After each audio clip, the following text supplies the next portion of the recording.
రోజు ఎన్ని variations of weather చూడండి. ఆల్ ఆఫ్ ఎ సడన్ మొత్తం ఇట్లా మబ్బులు పట్టేసినాయి. అసలు ముందు ఏం కనిపించకుండా విజిబిలిటీ చూడండి. ఇది నా పోర్ట్ డోర్ నుంచి వీడియో తీస్తున్నాను. ఇది చాలా బయటికి వెళ్ళలేము ఇప్పుడు, అంత జోరుగా వర్షం పడుతుంది. నిజం చెప్పాలంటే షిప్ని అమ్మాయితో కంపేర్ చేస్తారు. సో అమ్మాయి వర్షంలో తడిచినప్పుడు ఎంత అద్భుతంగా అందంగా కనిపిస్తుంది, అలానే కనిపిస్తుంది నాకు ఈ షిప్ ఇప్పుడు. రోజు మార్నింగ్ లేచినప్పుడు ఒకే టైప్ ఆఫ్ వెదర్ అస్సలు ఉండదు. ఒక్కొక్క రీజన్ నుంచి వెళ్ళి వెళ్తున్న కొద్దీ ఒక్కొక్క టైప్ ఆఫ్ క్లైమేట్. వ్యూ చూడండి, ఇప్పుడే సన్ రైజ్ అయింది. అందరికీ గుడ్ మార్నింగ్. రఫ్ వెదర్, అక్కడ ఆపోజిట్ కరెంట్ తోటి వేవ్స్ అన్ని షిప్ మీద ఎలా పడుతున్నాయి చూడొచ్చు మీరు. సో ఈరోజు ఒక మెసేజ్ చూశాను. అందులో ఏముందంటే, ఒక ఇల్లు కడుతున్నప్పుడు ఒక ఇటుక ఇంకో ఇటుక దాని మీద వేసి సిమెంట్ తోటి అవి లైఫ్ లాంగ్ పర్మనెంట్గా అట్లా ఉండిపోతే కలిసి ఉంటాయి. కానీ అదే కట్టిన ఇంట్లో మనుషులు మాత్రం కలిసి ఉండలేకపోతున్నారు కదా. అదే ప్రాణం లేని వాటికైతే కలిసి ఉండగలుగుతున్నాయి. ప్రాణం ఉన్న మనుషులకి ఈగోలు, పట్టింపులు, పగలు, ప్రతీకారాలు, ద్వేషాలు, ఎప్పుడో అన్న మాటలు ఇప్పటివరకు గుర్తుపెట్టుకోవడాలు. నిజంగా కలిసి ఉండాలి అనుకున్న వాళ్ళు ఎట్లయినా కలిసి ఉంటారు.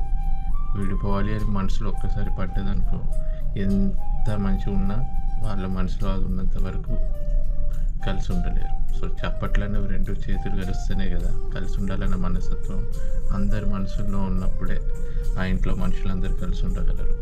సో హోప్ఫుల్లీ మీరందరూ కూడా చిన్న చిన్న అన్నీ మర్చిపోయి హ్యాపీగా ఉండడానికి ట్రై చేయండి. మ్యాక్సిమం నేను షిప్లో కూడా వర్క్లో అప్పుడప్పుడు ఎవరైనా ఏదైనా చిన్న మాట టెన్షన్లో ఉన్నా కానీ దాన్ని మనసులో పెట్టుకొని అదే తలుచుకొని ఉండొద్దు. అప్పుడప్పుడు టెన్షన్లో కొన్ని మాటలు అంటాము, మన వల్లనే కదా అన్నది, మన అనుకున్న వాళ్ళనే కదా అన్నది అన్న ఉద్దేశంతో వదిలేస్తే బాగుంటుంది. అలా అని చెప్పి ప్రతిసారి అలా మాటలు అంటే మాత్రం బాగోదు. దేనికైనా ఒక లిమిట్ ఉంటుంది. Good morning. సో ఈరోజు థర్స్డే 21st డేట్ 2020. ఇది నిజంగా అప్పుడప్పుడు ఈరోజు ఏం డేట్ అన్న విషయం కూడా మర్చిపోతాం షిప్లో. మ్యాక్సిమం లేవగానే షూట్ చేయడానికి ట్రై చేస్తా. అంటే వేరియేషన్స్ వెదర్లో నిన్న కొంచెం రఫ్ ఎక్కువ ఉండే, కొంచెం తగ్గింది. రేపటికి ఇంకా మంచిగా అవుతుంది అనుకుంటా వెదర్, హోప్ఫుల్లీ. సో సన్లైట్ మొత్తం నా ఫేస్ మీదే పడుతుంది. హలో, అందరూ ఎలా ఉన్నారు? మన పిల్లలు ఇంట్లో ఉన్నా బయట ఉన్నా చాలా కంఫర్ట్ అండ్ ఇరిటేషన్ లేకుండా ఉండాలి. అలా ఉండాలి అంటే వాళ్ళకి కంఫర్ట్ ఉన్న డైపర్స్ చూస్ చేయడం కూడా ఒక పెద్ద టాస్క్ మనకి. సో నేను లవ్ ల్యాబ్ వాళ్ళది సుప్రీం డైపర్ బ్యాండ్స్ చూస్ చేసుకున్నాను. దీంట్లో ఎలాంటి సైజ్ ఇష్యూ కానీ, లీకేజ్ ఇష్యూ కానీ, అండ్ ఫిట్టింగ్ ఇష్యూ అండ్ మళ్ళీ మనకి స్మెల్ వస్తుందనే ఇష్యూ ఎలాంటి ప్రాబ్లం లేదు. అండ్ పిల్లలకి ఏవైతే ఎసెన్షియల్ కావాలో డైపర్లో అవన్నీ దీంట్లో ఉన్నాయన్నమాట. అండ్ దీని కంఫర్ట్ విషయానికి వస్తే ఇది అలోవెరా జెల్ స్ప్రెడ్ చేస్తుంది అనమాట. సో దట్ ఎలాంటి స్మెల్ రాదు, ర్యాషెస్ రావు పిల్లలకి. సో వాళ్ళకి చాలా కంఫర్ట్. మెటీరియల్ విషయానికి వస్తే ఇది సుప్రీం కాటన్, సాఫ్ట్ కాటన్ తో ప్రిపేర్ చేస్తారనమాట. ఫెదర్ టచ్ ఉంటుంది ముందు వెనకాల, అండ్ లోపల కూడా చూడండి చాలా సాఫ్ట్ ఉంటుంది. వాళ్ళకి ఎలాంటి ప్రాబ్లం. దీంట్లో 10 million బ్రీతబుల్ పోర్స్ ఉన్నాయి for long lasting dryness and supreme breathability అనమాట విత్ 0 ఇరిటేషన్. అండ్ దీంట్లో వచ్చేసి మనకి ఎలాంటి లీకేజ్ ఇష్యూస్ కూడా లేవు. చూడండి ఎలా ఇచ్చారో వీళ్ళు, సో దట్ మనకి లీక్ కూడా అవ్వదు. 2 sides అలానే ఇచ్చారు. చాలా బాగా అబ్జర్వ్ చేసుకుంటుంది. 5 layers of absorption technology. And దీనివల్ల పిల్లలు నైట్ మొత్తం ప్రాపర్ స్లీప్ ఉంటుంది అండ్ మార్నింగ్ చాలా యాక్టివ్గా వేకప్ అవుతుంది. ఇండికేటర్ కూడా ఉంది చూడండి, సో దట్ మనం ఒక్కసారి ఇది ఫుల్ అయిపోయాక కలర్ చేంజ్ అవుతుంది. ఎలా ఉంది కదా, గ్రీన్కి చేంజ్ అవుతుంది.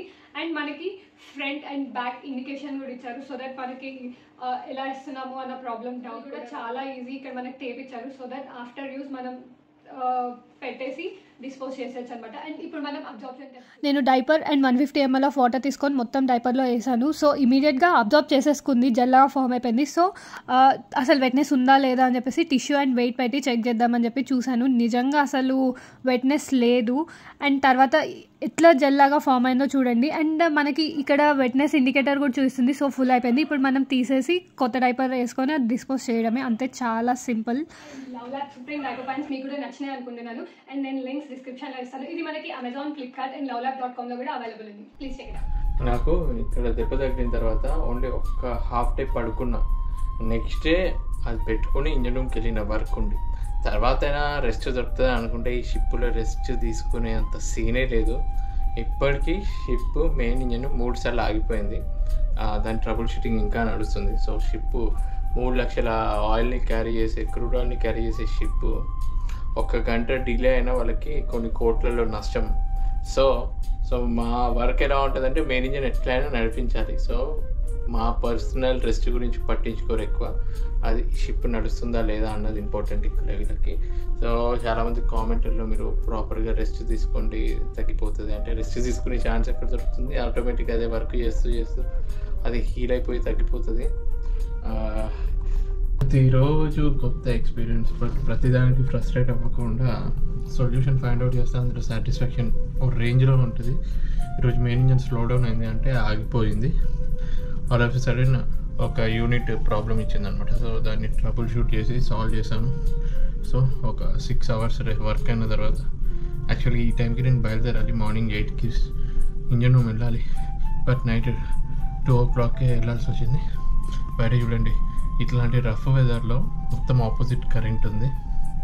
ఇట్లాంటి టైంలో మెయిన్ ఇంజన్ ఆగిపోతే నిజంగా కష్టం. సో ఇది జైంట్. ఈ షిప్ అసలు చూస్తుంటే ఎంత పెద్ద ఉందో చూడండి. VLCC అని అందుకే అంటారు, very large crude oil carrier. ఆ నీళ్ళు చూడండి ఎట్లా పడుతున్నాయో. ఈ వెదర్ వేరియేషన్స్ చూడండి. వర్షం ఎంత, ఇట్లా ఏదైనా వర్షం ఎక్కువ పడుతుంది అంటే, వెదర్ రఫ్ అయింది అంటే నాకు టెన్షన్, మళ్ళీ ఏమన్నా పని ఎక్కువైపోతుందా అని. ఇప్పుడు టైం మార్నింగ్ 6:30. అందరికీ గుడ్ మార్నింగ్ చెప్పాల్సిన టైం కాకపోతే గుడ్ నైట్ నాకు. ఎందుకంటే రాత్రి 10కి మెయిన్ ఇంజన్ స్లో డౌన్ అయిందంటే మధ్యలో ఆగిపోయింది. అందరం షిప్లో ఉన్న ఆల్మోస్ట్ అందరు కలిసి వర్క్ చేసి ఇప్పుడు మార్నింగ్ 6:30 ఆల్మోస్ట్ ఒక 8 hours కంటిన్యూస్ వర్క్ చేసిన తర్వాత ఇప్పుడు సక్సెస్ఫుల్గా ఆ ప్రాబ్లమ్ సాల్వ్ అయింది. షిప్పింగ్ కెరియర్లో కొన్ని ఎమర్జెన్సీస్ అవుతూ ఉంటాయి. అంటే మనకు చెప్పలేము మిషనరీ ఎప్పుడు బ్రేక్ డౌన్ అవుతుందో, మెంటల్గా ప్రిపేర్ అయి ఉండాలి. కాకపోతే మనము ఎక్స్పెక్ట్ చేయం కదా పడుకునే టైంకి ఇట్లాంటి ఒక ఎమర్జెన్సీ వస్తుంది అని చెప్పి. ఇప్పటివరకు నేను 13 years అయింది షిప్పింగ్లో. మ్యాక్సిమం ఒక 10 ఇన్సిడెంట్స్లో లైఫ్ లాంగ్ గుర్తుండిపోతాయి అనమాట. అబ్బా ఇంద్ర ఇంత తలనొప్పి మనకి ఈ సిచ్యువేషన్లో ఉన్నాము అని చెప్పి.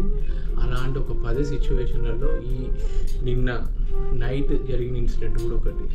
ఎనీవే, దీని అందరికీ ఒక సైకిల్ లాగా చెప్పాలి అంటే, నేను షిప్ జాయిన్ అయినప్పుడు నాకు ఒకటి క్యారీ చేస్తూ, ఫ్యూల్ ఇంజెక్టర్ క్యారీ చేస్తూ మెట్లు చూస్తుంటే జారిపడ్డా. అది నా తల మీద పడ్డది. ఇక్కడ నాకు దెబ్బ తగిలింది. ఏదైతే నా తల మీద పడ్డ ఫ్యూల్ ఇంజెక్టర్ ఉందో దానివల్ల మెయిన్ ఇంజన్ 5 సార్లు ఆగిపోయింది.